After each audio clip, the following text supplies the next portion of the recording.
Bonjour et bienvenue à vous dans ce nouveau podcast d'Humain Digital. Je suis Corinne Blanc-Faugère, révélatrice de charisme et de valeur.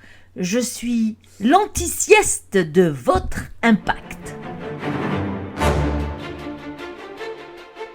Et bonjour, je vous donne rendez-vous pour ce 3e épisode des podcasts sur le thème Les ressources inépuisables de l'improvisation. Comment ça va bien aujourd'hui ? Je vous remercie en tout cas de votre fidélité d'écoute.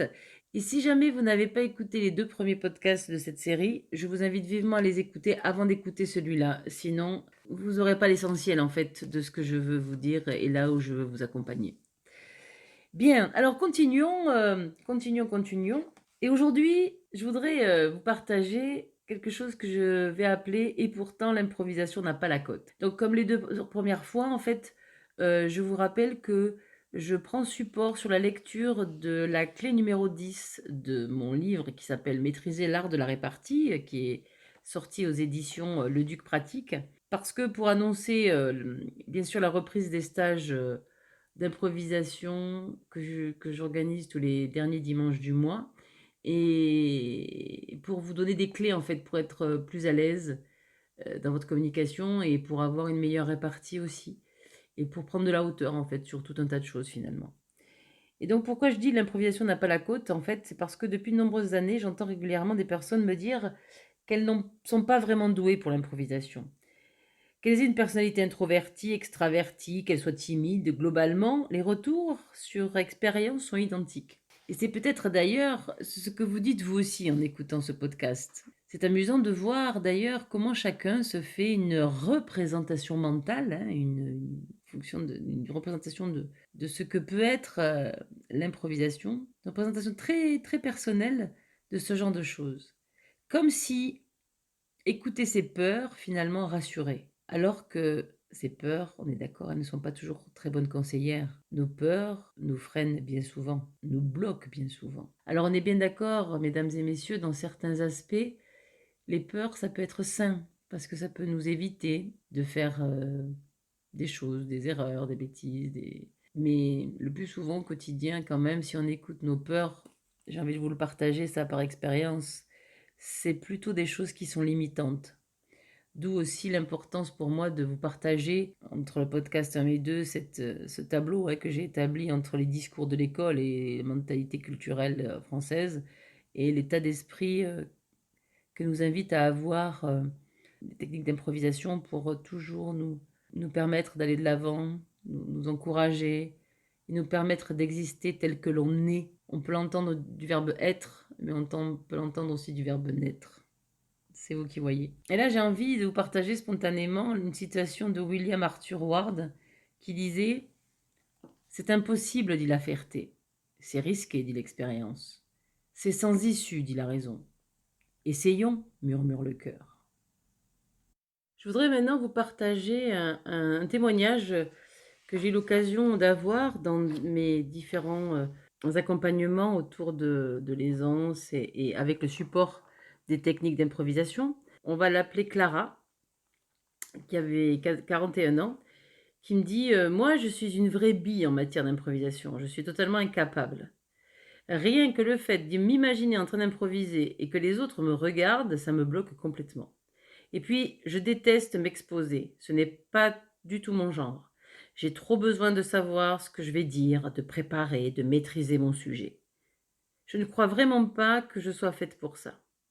Et quand je vois des gens qui sont à l'aise comme ça, qui improvisent, qui on a l'impression qu'ils n'ont rien préparé, quoi qu'ils fassent et quoi qu'il arrive, ils savent quoi dire.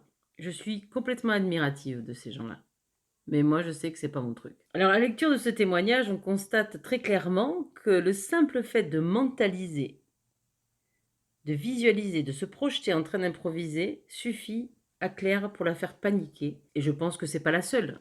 Si j'ai précisément relevé ce témoignage-là, c'est parce qu'il regroupait quelque part aussi bien d'autres témoignages que j'ai l'habitude d'entendre.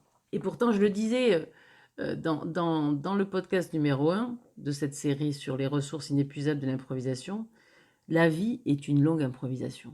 Mais ça, en fait, on s'en rend pas forcément compte. Donc, c'est vrai, Vous serez d'accord avec moi, mesdames et messieurs, on ne sait pas, en général, on ne sait pas trop dans 5 minutes ce qui va se passer.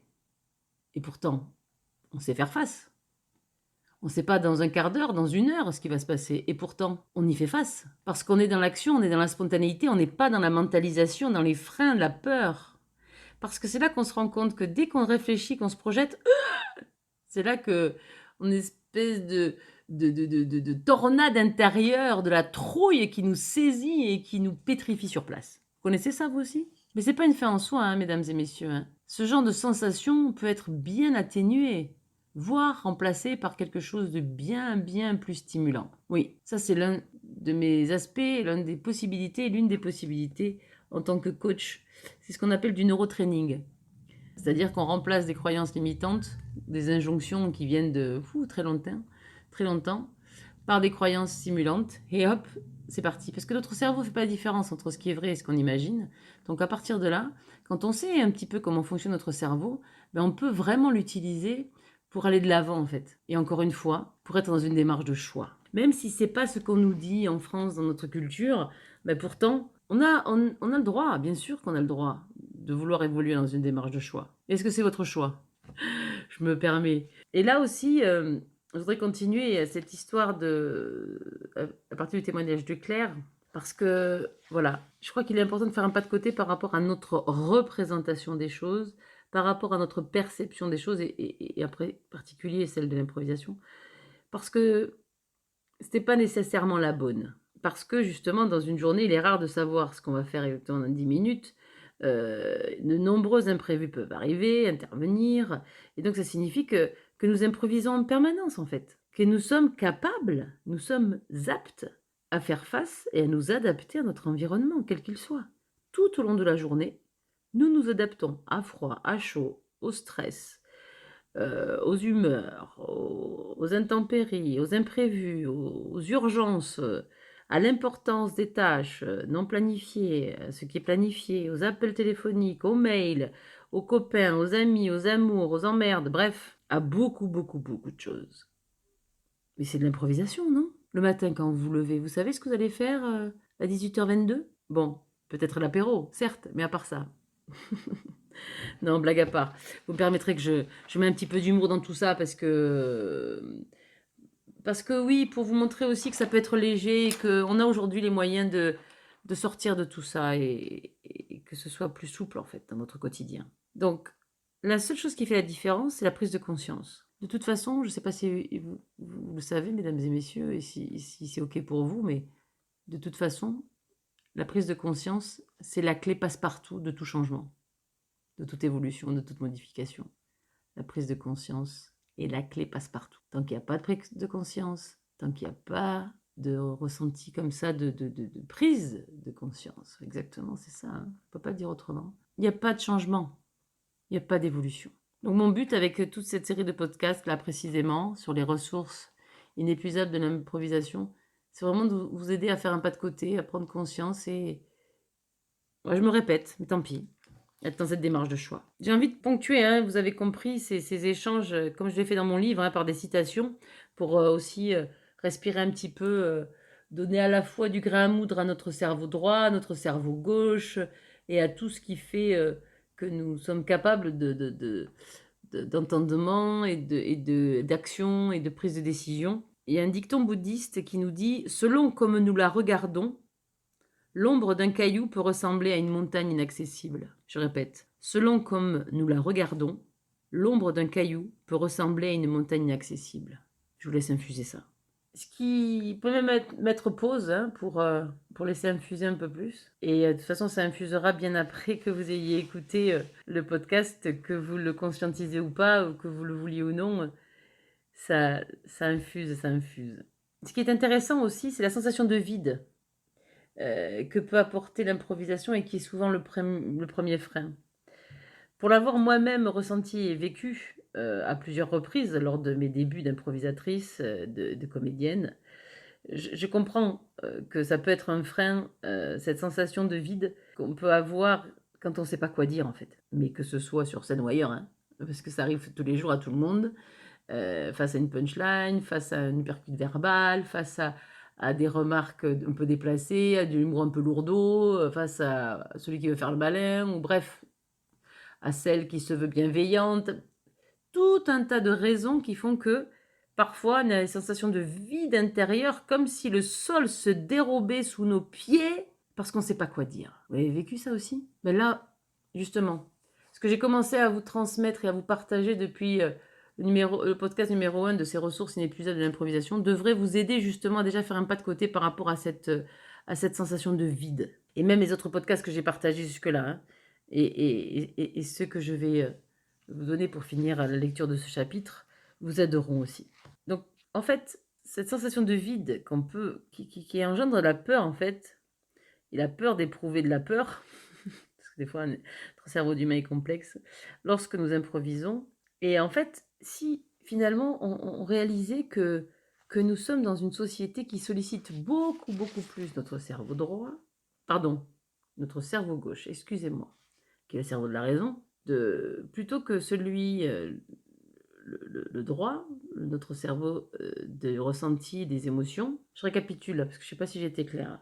Nous sommes dans une société, notre culture en France, qui nous stimule notre cerveau de la raison. Vous avez bien vous êtes rendu compte de ça. Hein, on nous forme à être intellectuels, à faire des études, ingénieurs, rechercheurs, etc.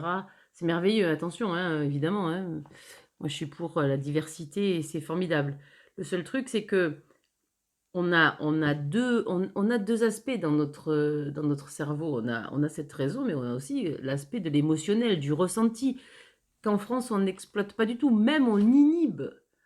Comme je le précise dans le tableau, il ne faut pas montrer ce qu'on ressent, il faut se contenir. Attention, on regarde les autres, qu'est-ce qu'ils vont penser? Il faut que je prouve que je suis à la hauteur.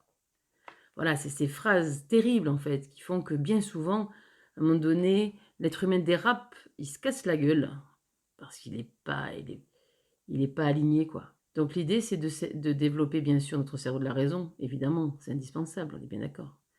Et aussi, en parallèle, notre cerveau du ressenti des émotions, parce qu'ils sont tout aussi importants. Et les émotions, c'est ce qui fait qu'on est vivant, en fait, et qu'on est des êtres humains, parce qu'on ne peut pas faire comme si elles n'existaient pas, ces émotions. Et donc, finalement, nous encourageons, volontairement ou pas, hein, tout ce qui est mesurable, rationnel, contrôlable, parce que ça rassure. Et donc, soit dit en passant, justement, quand on est focus comme ça sur notre cerveau gauche, ben, c'est pas très bon, en fait, pour encourager notre répartie. Et quand on arrive à développer, à stimuler nos ressentis, à accepter nos émotions, à accepter notre ressenti, à accepter d'écouter ce qui nous paraît juste au fond de nous, là, on peut commencer à envisager, voir les choses autrement et stimuler aussi du coup notre créativité, notre spontanéité, qui va faire que finalement, ça va être comme un encouragement à notre répartie, à notre fluidité même de pensée.